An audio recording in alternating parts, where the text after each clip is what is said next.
So I went back to Black Ops 2 the other day. Hostile orbital VSAT online.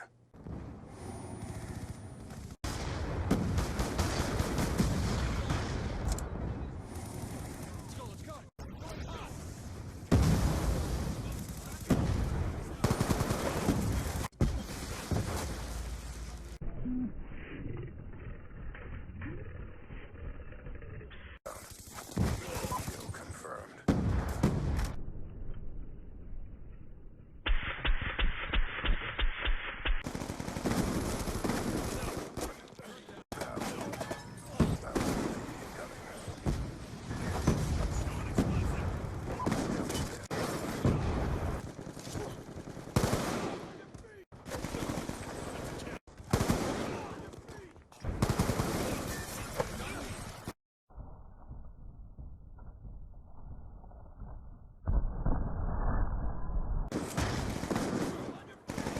And let's just say I'm happy to be playing Call of Duty Ghosts. Good morning, you beautiful people. I hope you're having a fabulous Friday. I know I am today. And today I'm going to be talking about why I love Call of Duty Ghosts. This week we're talking about the guns. The guns in Call of Duty Ghosts are probably the most diverse and the most balanced we've ever had in Call of Duty. However, in my personal opinion, ever since Modern Warfare 3, the gun balance has been relatively the same. They've been very good to balance all of the weapons so that they all have a fair chance. Let's start talking about the bad before we start talking about the great. The Remington, MTAR, Bulldog, and M27, I feel always get a lot of hate, and I know that they get a lot of hate from me, but are they overpowered or are they overused? In my opinion, I think they are the best, they are the strongest, and they are overused. I don't think because someone else has a Remington, that means that I am going to do poorly. You know, although that may be the case in some circumstances, in a lot of circumstances even, but I can still do just well with the Honey Badger. I can still do just as well with the SC-2010. I would like for the Remington to get a nerf. I would like for the MTAR to get a range nerf. I would like the Bulldog to get a damage nerf. The M27 to have a little bit more recoil or a little bit less damage. But I don't think them remaining the same for the entirety of Ghosts is going to affect the way that I play the game.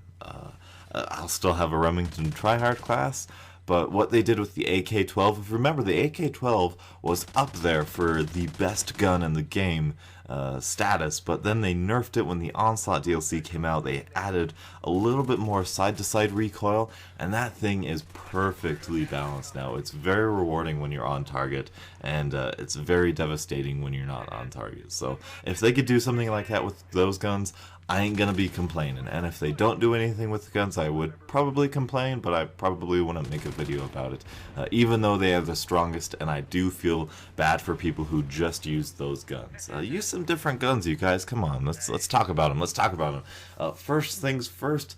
What is? I know I probably said this before, but what is the worst guns in the game? The only guns I feel that you are hindering yourself, that are no good in any situation, I feel are the Amelie, the CBJ, and maybe the MSBS.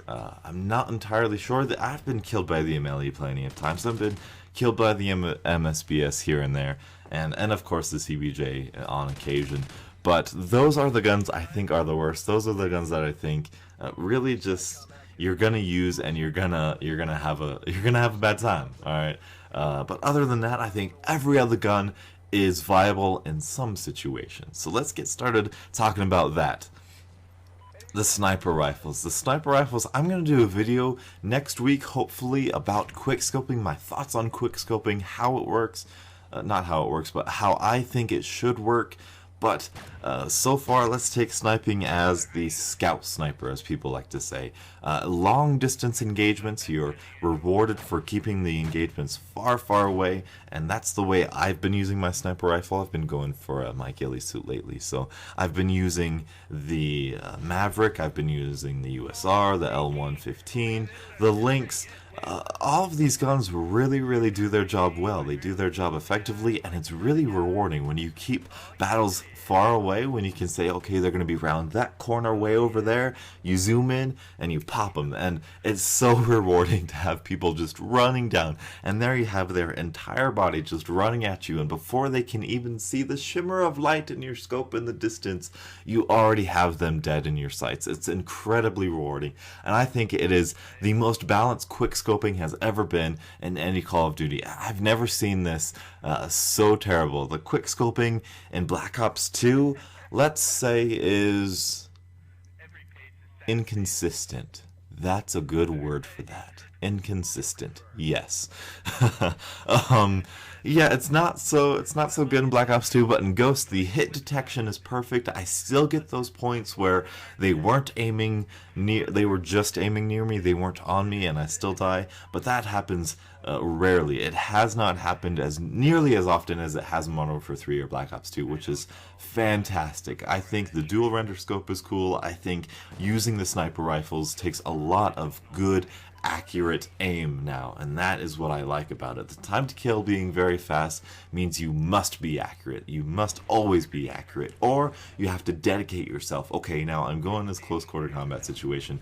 I have to rely on my pistol. I have to pull out my pistol, and I cannot quick scope because the time to kill is so fast. And so I think the sniper rifles are, I would call them close to perfect in this game. I would really call them close to perfect. Moving down to marksman rifles. Marksman rifles are the most underrated guns in this game. I mean, really, people are talking about the FAD is so good.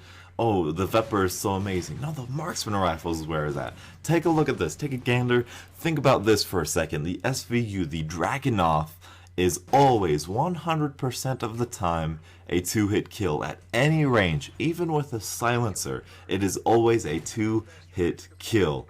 Granted, the rate of fire is incredibly slow, but that damage output is really good. It has about a pistol rate of fire, I want to say, and when you can use that kind of good rate of fire, keep the battles far away from you, they don't even stand a chance.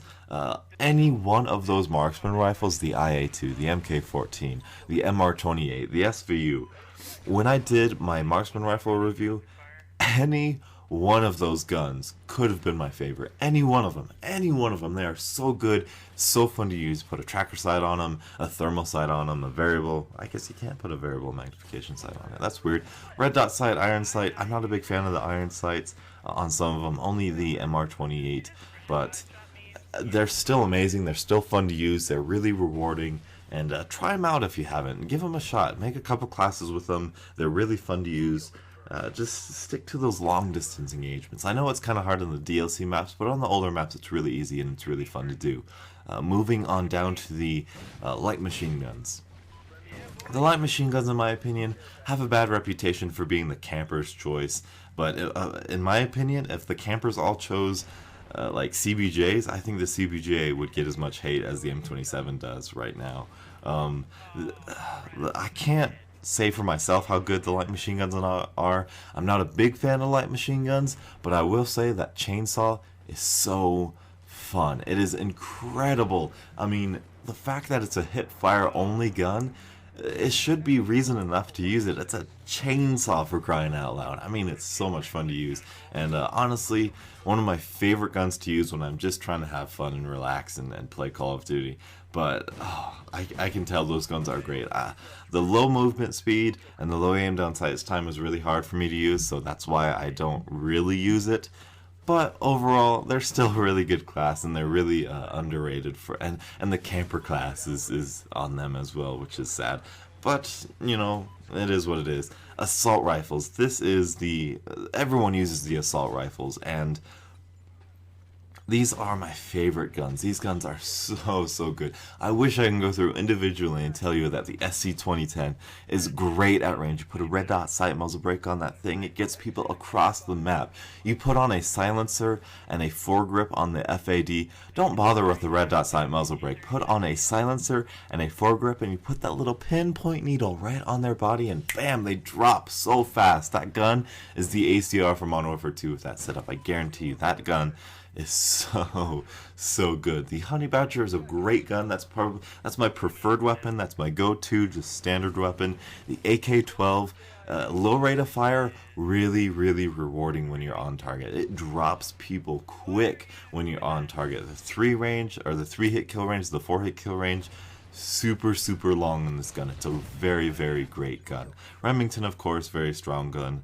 What else is there? The SA-805. Oh my. This gun is so good. I was playing with it the other day, and I was playing with Beebs, and multiple times throughout the night, I just stopped, and I was like, hey Beebs, have I mentioned that the SA-805 is an awesome gun? I mean, that has an incredible recoil, but I want you guys to try out grip with the hybrid sight, the I forget what it's called, the VMR sight, the variable magnification reticle sight. Try it with that, and maybe with the foregrip, maybe with extended mags, not quite sure, your choice. But that gun is really fun to use. Again, it's like the AK-12, it drops people like that, but you have to be on target. And the recoil is a little bit weird, but it has a great rate of fire, it has a great damage, it has a great range. Give it a shot, give it a chance, use it. It is a very fun gun. Personally, if you're struggling, put on a red dot sight at least, because the iron sights can get really obstructive. That's what I found to be true. So try that. The ARX. The ARX could be considered a bad gun. It could be considered one of those guns you just throw away and never use again. But I'm going to say ready up, agility, steady aim. Steady aim. This gun has an integrated laser sight, which makes the hip fire incredibly good. It has a very high rate of fire, and it has a very low range. So if you keep those situations close, if you keep the engagements close, you can be sprinting really fast with agility like an SMG, and you can have ready up, so you bring your gun up really quickly, and you can have steady aim, and that is the fastest anyone can get on target, is that just immediate hip fire spread. And I have I forget how many gameplays I have, but I have quite a few gameplays of me using the ARX in that way on Ruins, on Collision, just hip firing people and then aiming down sights when necessary. That gun is a great gun for close quarter situations. Use it like an SMG and you will beat assault rifles every single time close quarters. It is very good. The MSBS, like I said, it's not good. The Maverick, not my cup of tea. It's inconsistent for me, but it's still, at least some of the times, a good weapon.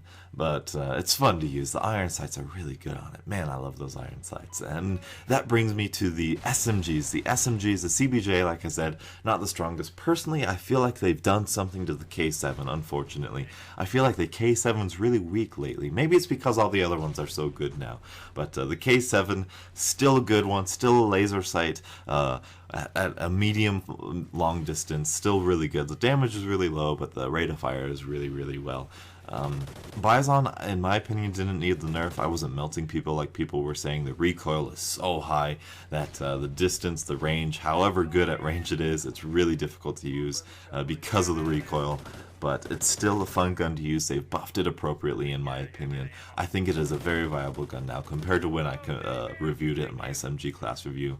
And what else is there? The Vepr. The Vepr now aims down sights at the SMG 200 milliseconds instead of 250 milliseconds, which just gives you a sense of how keen gamers are to these little tiny changes. This gun is a boss now. I'm going to show you gameplay sometime in the future of me using this with the VMR sight, and it is really fun to use. It just melts people close quarters. It is so much fun to use the Vepr. Again, stop using the MTAR, stop using the Vector, use these other guns, expand your vast array of weaponry to use all of these guns. They're there to use and have fun with, and that's what they're there for. Of course, Vector's great, MTAR's great, you guys know all the good guns, of course. I've seen you guys play with them, you guys are so boring. Use some different guns, use some different average guns, which leads me to the shotguns, and the shotguns, in my opinion, are perfect in Ghosts. I know you didn't expect me to say that. I know everything on my channel has been buff the shotguns, make them stronger, but they're perfect. They really are. I went back to Black Ops 2 like you saw before.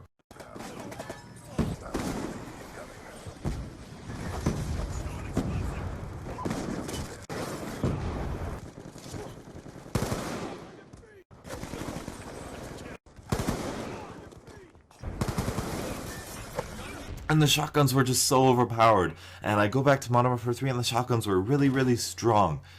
And I'm not a fan of that. I'm not a fan of anyone can willy-nilly put on a shotgun and do well and just run around about the map, just kind of mindlessly running, and randomly gets you in that shotgun situation. The maps in Modern Warfare 3 and Black Ops 2 really cater to that, yes. Which brings me to why I love Call of Duty Ghosts Episode 1. I love the maps in this game. You have to maneuver these maps effectively when using shotguns. Pro tip, when using the TAC-12, never hip fire.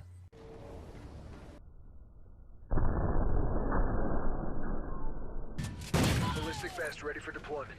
Yeah, never hip fire with that gun. Always aim down sights. That smart choke, that the fact that it says when you aim down sights you get a better hip fire spread, or you get a better spread, I'm sorry. That is something to utilize. That is something to get down correctly. You want to use quick draw and ready up on that class with agility so that you can be really reactive, really get on sights really quickly. I think you are seeing a gameplay, have seen a gameplay of me just going absolutely beast with that gun. That gun is so much better than trying to hip fire with it. That gun is so good. And when you can shotgun in this game effectively, that's when you have proper map knowledge, in my opinion. When you're using a shotgun and you're doing well, that means you can maneuver the map in such a way that all the situations, engagements you get into are in close quarters, and that is something to strive for, especially in Ghosts. When you can skirt across the street in Octane, go in the diner, clear them all out, weave in between the buildings, go into the pawn shop, weave in between the gas station, go in the gas station, clear out the people camping in the auto shop, skirt across the street again, clear out the people in the strip club without getting shot in those long distance engagements. That is super rewarding, and that is the way shotguns need to be. They need to be disadvantageous. They need to be difficult to use, because that's what's so rewarding about it. It's because they're difficult to use that when you get up close, when you get them devastatingly close to you, that is when you are supposed to be the shotgunner. That's when you're supposed to have the advantage, when you're super up close, is what I'm trying to say. And that really rounds out the class, the weapons. I could talk about pistols and launchers. Personally, I don't get why launchers are ever in any Call of Duty ever. I think they're so annoying, they're so stupid, and they're pointless. Nobody uses them except a troll. Pistols are good secondaries, great secondaries. I love the 44 Magnum, that's so good. Anyway, my voice is getting really sore, so I'm gonna say have a good day today. Thank you guys so much for watching. I hope you enjoy the Guns and Call of Duty Ghosts. I hope you're enjoying the series. Thank you guys so much for watching, and until the next absolutely beautiful Call of Duty morning, I'll catch up with you guys later. And as always, have a great day. How many followers you gonna quit? Exactly.